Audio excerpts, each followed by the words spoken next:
오늘 우리가 읽은 단락의 말씀은 바울 사도가 데살로니가에 보낸 두 번째 편지인 데살로니가 후서의 끝자락 마지막 부분입니다. 물론 16절에서부터 18절까지를 마지막 끝인사라 이렇게 볼 수도 있으나 오늘 우리가 읽은 6절부터 15절까지도 결국 마지막 부분이기 때문에 여기까지가 끝인사에 해당된다고도 볼 수가 있을 것입니다. 편지의 내용이 길든지 짧든지 간에 마지막 부분에는 앞서 했던 내용들을 정리하거나 그 가운데 중요한 것을 반복하거나 또 미처 얘기했었어야 되는데 빠뜨려서 빼먹은 것이 있다면 그런 것을 적기 마련일 것입니다.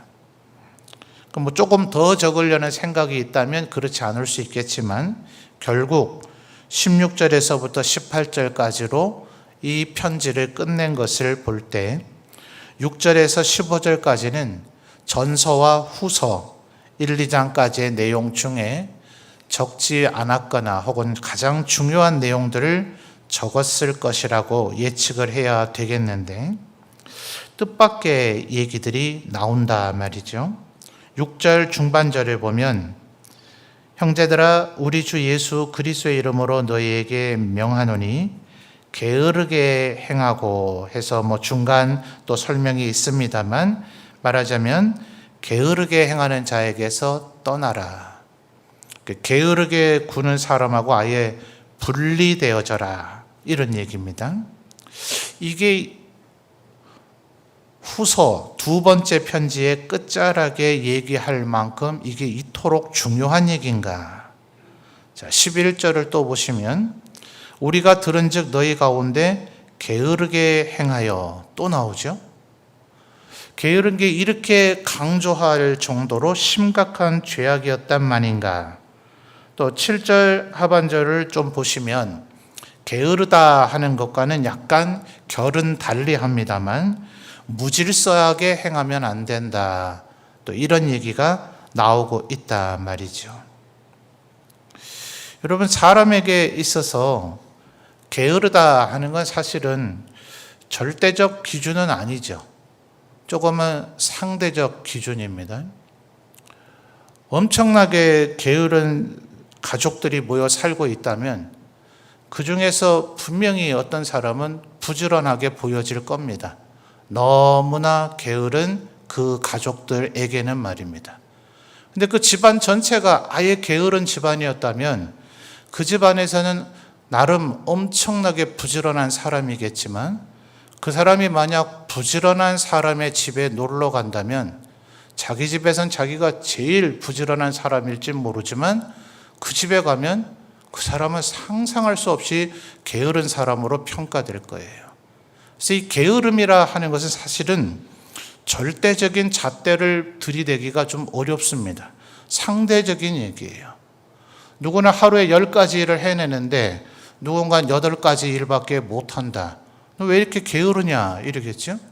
근데 이 사람이 하루에 1가지 일밖에 못 해내는 사람들 사이에 가면 이 사람은 거의 초인적인 능력을 가진 사람이 될 수 있단 말이에요.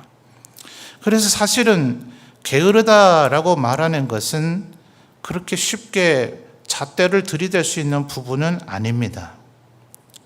우리 성도님들 게으르고 싶으세요? 게으르게 살고 싶지 않습니까? 게으르게 살고 싶은 사람이 성공한답니다. 게으르게 사는 게 최종의 목적이기 때문에 아마 여러분들 그렇게 지금 게으르게 살고 싶으세요? 그러면 여기에 네 이러면 전부 다 쳐다보실까 아마 대답은 못 하셨으나 속마음에는 그런 마음이 없는 사람은 아마 없을 겁니다. 무슨 말인지 잘 이해 안 되세요? 오죽하면 남이 차려주는 밥이 제일 맛있다며요. 아니 내가 만들어야 내 간에 딱 맞게 만들고 내가 좋아하는 식자재로 만들고 내가 오늘 먹고 싶은 내 마음속의 식욕에 따라 만들 텐데 왜 남이 만들어주는 게 제일 맛있습니까? 사실은 그 속에 본성의 게으름이 깃들어져 있는 거거든요. 근데 우리들 대부분은 게으르게 살지 못합니다. 왜 그렇죠? 그럴 수가 없으니까요.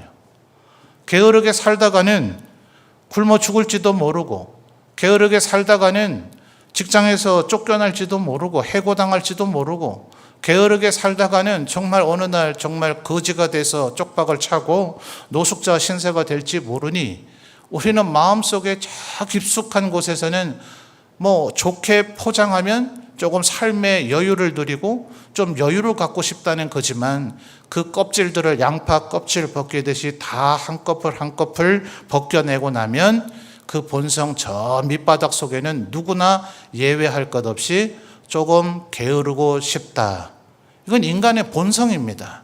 아무리 예수님을 믿고 늘 성령 충만함을 힘쓴다 하더라도 우리가 육체를 벗어버리고 이 세상의 삶을 끝내기 전까지는 본성 자체가 우리를 그렇게 마음 먹도록 만듭니다. 근데 말씀드렸듯 우리들 대부분은 게으르기를 간절히 소망하지만 게으르게 살지를 못해요.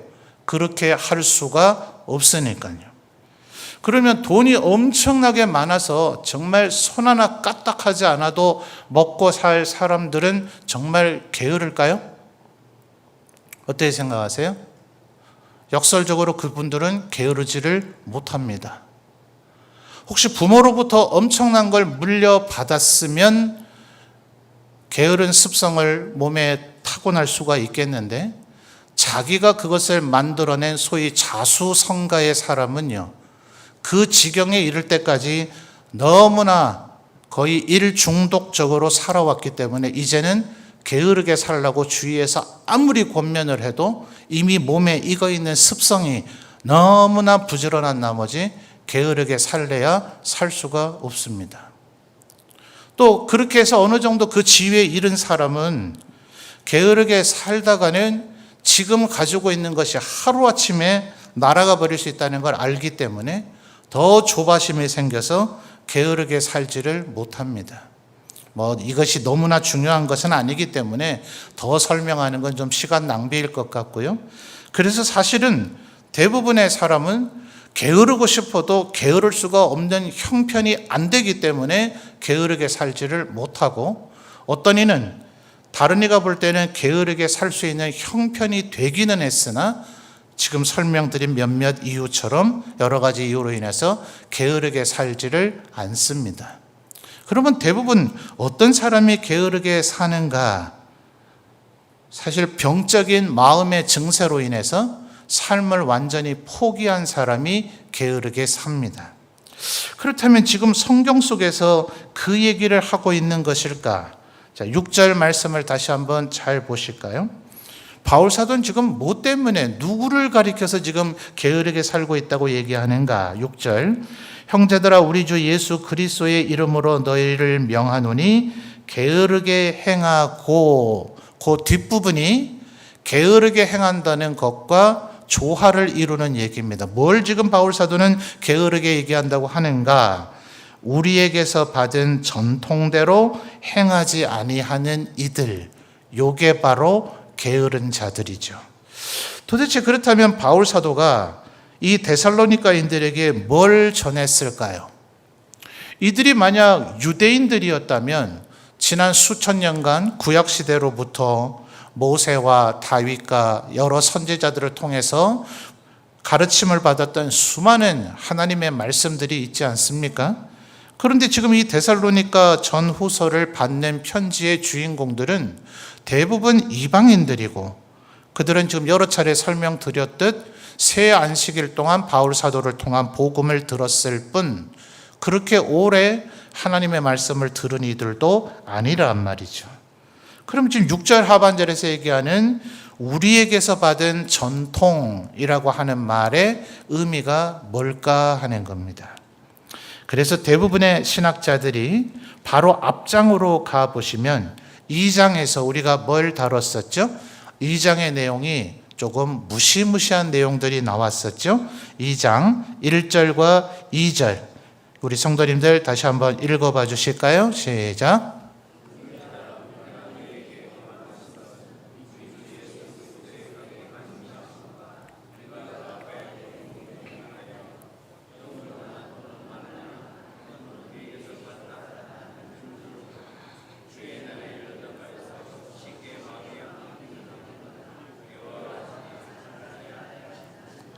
아멘.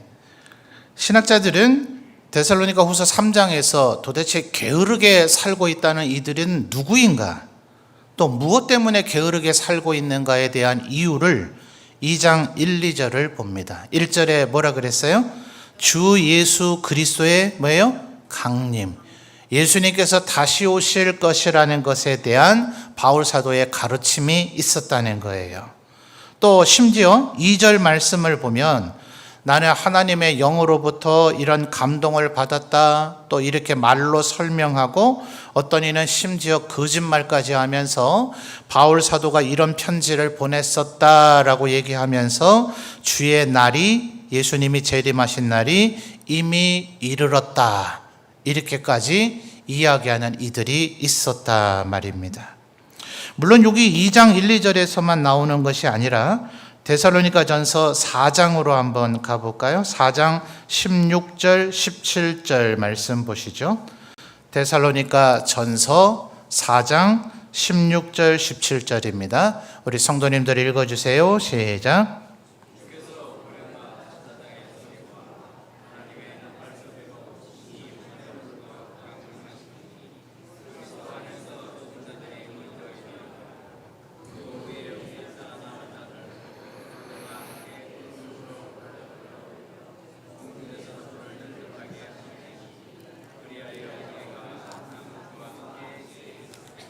아멘. 자, 여기서도 바울 사도가 이미 예수님의 재림에 대해서 무언가 가르친 내용들이 있었구나라는 것을 알 수가 있죠. 그래서 그 내용 가운데 데살로니가 전서 4장 13절에서부터 18절까지의 내용 속에 예수님이 재림하신다는 내용을 일부 다시 설명을 한 겁니다. 그러니까 지금 전서와 후서에 있는 내용만 바울 사도가 가르친 것이 아니고요, 이것보다 더 많은 예수님의 재림에 대한 것들을 가르쳤고, 그것 가운데 일부가 지금 이 성경 말씀 속에 다시 인용이 돼 있다 하는 겁니다. 그러면 예수님이 재림한다면 왜 게으르게 되죠? 예수님이 재림하면 요한 사도가 본 환상으로 기록한 요한계시록을 보면 새하늘과 새 땅이 완성이 되죠. 그래서 그곳 천국에 들어가서 우리는 영원한 생명을 누리게 되는데, 특별히 요한계시록 22장을 보면 그 천국, 그 낙원에는 생명나무의 열매들이 있죠. 그리고 생명수가 흘러갑니다. 그러니 그 물을 마시면 되고 또 그 열매를 먹으면 되기 때문에 더 이상 농사 지어야 될 필요가 없습니다. 예수님께서 비유와 상징적으로 얘기하셨던 내가 곧 생명의 떡이니 나를 먹는 자는 영원히 굶주리지 아니할 것이고 내게서 솟아나는 이 배에서 솟아나는 생수를 마시는 자는 영원히 목마르지 아니할 것이다 라고 말씀하신 것이 문자적으로도 실체적으로도 이루어지는 것이 천국이죠. 그러니 지금 데살로니가 전후서에서만 기록된 내용만 바울 사도가 가르쳤다는 것 아니라 바울 서신 전체, 또 신약 성경 전체에 예수님의 재림에 대한 것들을 만약 데살로니가인들이 들었다면 그들은 이제 더 이상 일할 필요를 느끼지 않았겠죠. 며칠인지, 하루인지, 이틀인지, 일주일인지, 열흘인지는 모르지만 이제 며칠만 더 기다리면 예수님이 오실 것이니까 굳이 직장 나가서 일할 필요 있는가? 굳이 돈 벌 필요가 있는가? 집 청소 좀 안 하면 어떻습니까? 이제 천국으로 내가 옮겨갈 것을요. 아까 데살로니가 전서 4장 17절에서 뭐라 그랬죠? 공중으로 끌어올려 구름 속에서 주님을 영접하리니 그리하여 이제는 영원토록 주와 함께 있으리라. 에이, 집 청소 안 해도 되네. 이거 다 버려두고 구름 속으로 올라갈 거네. 이러니 청소할 필요도 없고 설거지할 필요도 없고 집에 쌓아온 양식이 조금 여분이 있다면 이거 먹을 때까지 일하지 않아도 되고 이거 먹고 있다 보면 주님이 오시면 그냥 훌훌 털고 천국으로 가버리면 되겠네 라는 생각을 한 이들이 많았다 하는 겁니다. 왜냐하면 예수님께서 말씀하시기를 내가 곧 너희에게 다시 오리라 이렇게 말씀하셨거든요. 복음서에 보면 곧이라고 하는 단어가 굉장히 많이 표현이 되어져 있습니다. 그래서 지금 바울 사도는 예수께서 재림하실 것에 대한 너무나 과도한 기대감 때문에 이 세상의 삶을 아예 안 살아버리고 게으르게 살고 무질서하게 살고 형편없이 사는 삶에 대해서 이야기를 했다면, 베드로 후서에서는 오히려 예수님의 재림을 이제는 믿지 않고 아예 안 오실 모양이다, 기다려도 오시지도 않는구만 하면서 아예 예수님의 재림이 없을 것이라고 생각하는 이들을 오히려 교훈하고 책망하는 내용이 나오죠. 반드시 이 세상의 모든 물질이 원자 단위로 풀어졌다가 다시 조립이 되어지는 새하늘과 새 땅이 일어날 것이고, 하나님에게는 천년이 하루 같고 하루가 천년 같아서 너희가 생각하는 그 곧이라고 하는 개념이 아니고, 주님께서 너희가 생각하는 그 곧 다시 오시지 않고 아직까지 오시지 않는 것은 한 명이라도 더 구원하시기 위함이다 라는 반대급부적인 얘기를 베드로 사도가 설명하기도 했습니다. 그런데 문제는 주님은 그러면 언제 오시는가? 우리 각 사람에게 그것은 말 그대로 곧과 같습니다. 꼭 천년이 하루 같고 하루가 천년 같은 그 곧이 아니라 하더라도 우리 가운데 내일 아침에 과연 이 땅에서 눈을 다 뜨게 될까요? 목사가 맨날 이런 못된 얘기만 한다, 그렇죠?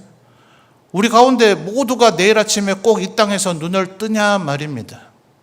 우리의 남은 날이 언제인지 아무도 알지 못해요. 오늘 낮에 만나게 된 저보다 한 10살 많으신 제가 담임 목사님으로 모셨던 목사님이 개 목사 이제 나이가 몇이냐 이렇게 물으시더라고요. 그래서 제 나이를 말씀드렸더니 참 세월이 많이 흘렀구나 하시면서 하는 말씀이 이제 가는 거야 순서가 있겠나 이런 얘기 하시더라고요. 말을 듣다 보니 내가 먼저 갈 수도 있다는 얘기인가 이런 생각이 좀 들더라고요. 근데 그게 진실이잖아요. 그러니 우리 모두에게는 뭡니까? 예수님 다시 만날 날이 곧이죠. 그럼 이제부터 우리 게으르게 살까요? 우리의 사는 모든 삶의 노력을 다 중단하고 내려놓고 주님 어서 속히 나를 데려가 주시옵소서 이렇게 살아서야 되겠느냐 하는 겁니다. 그러니 10절에서 바울 사도가 심지어 뭐라고까지 얘기합니까? 10절 우리가 너희와 함께 있을 때에도 너희에게 명하기를 누구든지 뭐라고요? 일하기 싫어하거든 먹지도 말게 하라.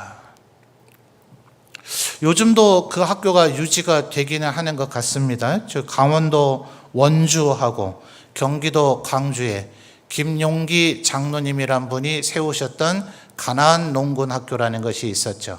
우리 박정희 대통령께서 주도하셨던 새마을 운동과 궤를 비슷하게 해서 뭐 휴지도 2칸만 써라, 비누는 한 2번만 이렇게 문질러서 써라, 뭐 또 하여튼 음식 잔반 남기는 건 용납이 되지가 않습니다. 아주 거의 군사훈련식으로 사람들을 그 캠퍼스에 이렇게 훈련시키는 곳에 아버지가 거기에서 이제 교감으로 좀 지낼 때가 있어서 저도 그곳에서 지냈었는데 그 가나안 농군 학교의 표가 바로 10절이 이 하반절입니다. 누구든지 일하기 싫어하거든 먹지도 말게 하라. 사실은 박정희 대통령께서 혼자만 하신 것 아니라 우리 교회 안에서의 이런 의식이 깨어있는 분들이 하나님 앞에서 하나님의 백성들은 부지런하고 성실하게 일해야 된다는 정신이 우리 민족을 깨우는 데에 또 크게 일조하지 않았는가 그런 생각을 해보게 됩니다. 그러니 사실은 신학자들은 대부분 이것은 바울 사도가 바로 예수님의 재림을 과도하게 기다린 나머지 이 세상에서 아무 일도 하지 않는 태도로 살아서는 절대로 안 된다. 분명히 우리의 생애가 끝나는 그 순간이 예수님을 다시 만나는 거죠. 그래서 그 순간 우리는 천국으로 갑니다. 다만 예수님이 실제로 우리 가운데 육체로 재림하셨을 때와의 차이점은 우리가 지금 오늘 밤 이 상의 삶을 마감하고 천국으로 가면 영적인 존재로서 천국에 존재하고 있습니다. 그러나 예수님 다시 오게 되면 예수님께서 요한복음에서 그렇게 얘기하셨죠. 이 세상에 태어난 모든 자들은 생명의 부활로 그리고 지옥에 갈 자들은 심판의 부활로 다시 일어나게 될 것이다. 그러니까 그때에 화장을 했던, 매장을 해서 1000년이 넘어서 먼지로 흙으로 다 되돌아버린 것 같든, 아니면 전쟁에서 파편으로 온몸이 산산조각이 났든, 영원히 존재한 모든 이들은 다시 육체와 결합되어진단 말입니다. 그러니 오늘 우리가 이 밤에 만약 이 세상의 삶을 마감해서 천국으로 간다면 영적인 존재로, 영혼의 상태로 천국에 머물러 있게 되는 것이고, 예수님이 다시 우리 가운데 재림하셔서 새하늘과 새 땅을 완성하시는 그날은 우리가 지금의 육체와는 다른, 그래서 히브리서에서 더 좋은 육체라고 표현을 했죠. 그것으로 다시 일어나 서게 되는 영생의 삶을 살게 되어진다 하는 것입니다. 그러니 언제나 우리는 예수님께서 곧 오신다. 왜냐하면 그 순간이 되면 더 이상은 우리가 하나님 앞에 상급을 받을 열매를 모을 시간이 없습니다. 내가 5달란트를 남겼냐, 2달란트를 남겼냐, 10문화를 남겼냐, 5문화를 남겼냐 하는 것은 주님이 우리를 부르시기 그 순간까지만 우리가 기회가 주어진 겁니다. 내가 살아갈 날이 아직도 한 20년은 남아 있겠지. 그동안 좀 내가 이런저런 이유로 인해서 바쁘고 분주해서 하나님 앞에 내가 열매를 많이 맺지 못했지만, 내가 내년이나 내후년쯤부터 이제 좀 본격적으로 열매를 맺어야지, 아니란 말이죠. 하나님께서 오늘 밤에 불러가시면 열매를 전혀 맺지 못한 채 주님 앞에 서게 될 것이니, 주님은 언제나 우리에게 곧 다시 오실 분으로 존재하고 있다 하는 겁니다. 그러니 구원받는 것만이 끝이 아니라 하나님 앞에 서게 됐을 때 기름을 준비한 5 처녀로, 달란트나 문화를 남긴 자로, 주님께서 우리에게 맡겨주신 종으로서의 그 사역을 주인이신 주님께서 오시는 그 순간까지, 마지막까지 성실하게 행한 자로 살기 위해서는 우리는 절대로 게으르게 살 수가 없다 하는 겁니다. 그런데 어떤 신학자들은 이런 얘기를 합니다. 지금 바울 사도가 6절에서 얘기한 게으르게 행하지 말고, 또 11절에서 얘기한 게으르게 행하지 말라는 얘기가 꼭 예수님의 재림과만 관련된 이야기겠느냐 하는 거예요. 자, 아까 게으름이라 하는 것은 결국 상대적인 것에 불과하다 했습니다만, 우리 가운데 게으른 사람들이 있습니까, 없습니까? 우리의 마음속에 참 저 사람하고 일하려고 그러면 정말 짜증난다, 어떻게 저렇게 게으른가, 이런 사람이 또 없는 것은 아니죠. 자, 어떤 사람을 보통 게으르다고 얘기하나? 그래서 그분들은 예수님의 재림과만 상관이 없더라도 오늘 우리의 삶 속에서 이 교훈은 너무나 중요하다. 그게 11절의 얘기라는 겁니다. 자, 11절 우리 성도님들이 다시 한번 읽어봐 주실까요? 시작.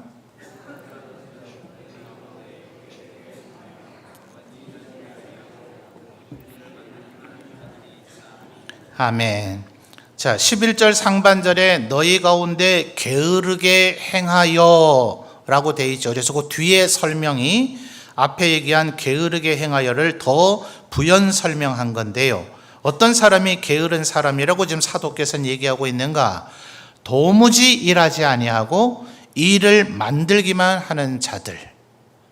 이것도 여러 가지 개념으로 설명할 수가 있겠습니다. 한편으로는 말로만 자꾸 하는 거예요. 이런 걸 해야 되지, 이런 거 안 해서 돼? 이런 걸 꼭 해야 되는 거야. 이런 걸 하는 게 하나님의 백성은 마땅하지. 교회는 반드시 이런 일을 해야 되지. 그래서 그분의 말에 모두가 감동을 해서 그럽시다, 우리 그러면 이제 그 일을 해봅시다 했는데, 정작 일할 때가 되니까 그 사람은 안 나타나요. 어떤 거예요? 일은 만들기만 만들고 일은 안 해요. 또 반대로 이런 얘기도 있습니다. 일하지 아니하고 일을 만들기만 한다. 자기 딴에는 일을 한다고 해요. 그런데 일을 망쳐버려요. 그러면 수습해야 될 일을 오히려 만드는 거죠. 그래서 일은 못 해내고 오히려 일거리를 만드는 사람들. 자, 이것은 예수님의 재림과는 별 상관없죠. 오늘 우리의 삶에서 언제 어디서든 일어날 수 있는 일입니다. 주로 어떤 사람들이 이런 얘기를 할까요? 일하지 아니하고 일을 만들기만 하는 사람. 둘 다의 특징이 뭐였습니까? 사실은 그들은 머리로 일하고 입으로 일할 뿐 몸으로 일하지를 않습니다. 그래서 12절에 이렇게 얘기하죠. 이런 자들에게 우리가 명하고, 그러니까 11절에 얘기가 지금 연결되고 있어요. 이런 자들에게 우리가 명하고 주 예수 그리스도 안에서 권하기를, 그다음 뭐라 그럽니까? 조용히 일하여 자기 양식을 먹으라.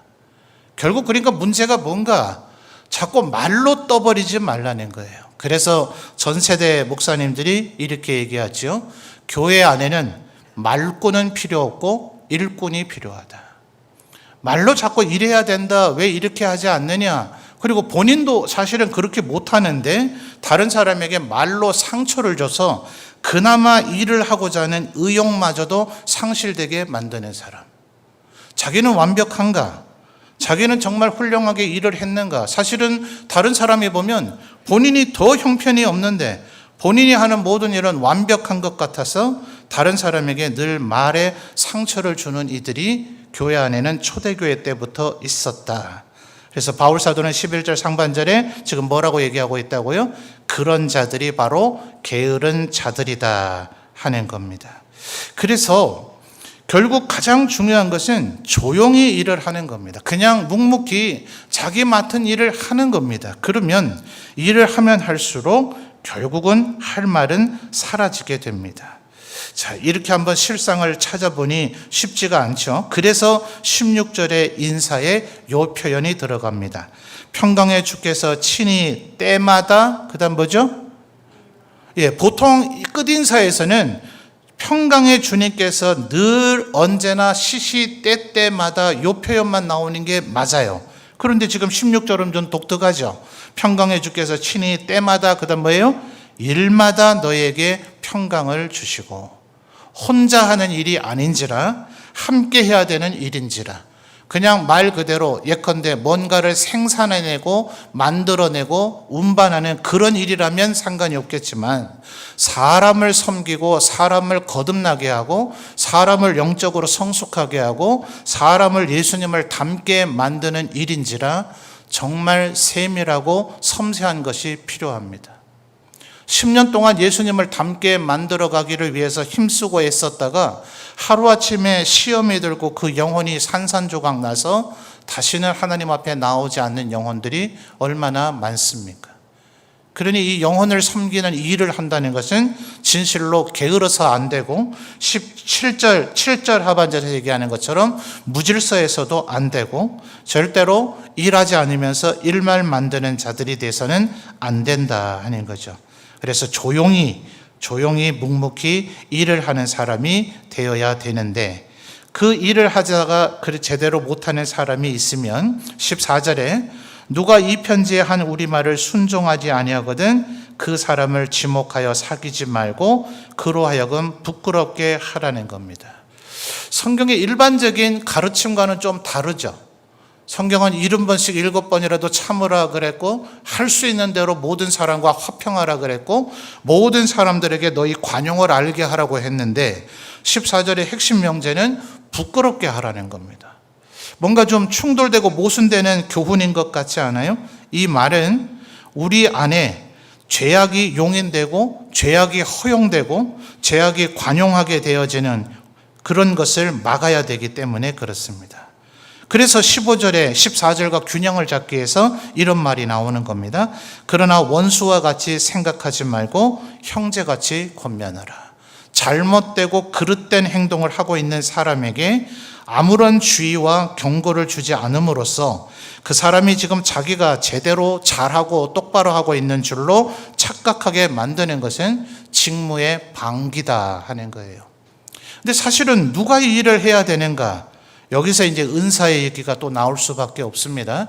모든 성도들이 이 일을 하기 시작하면 그 교회는 붕괴될 겁니다.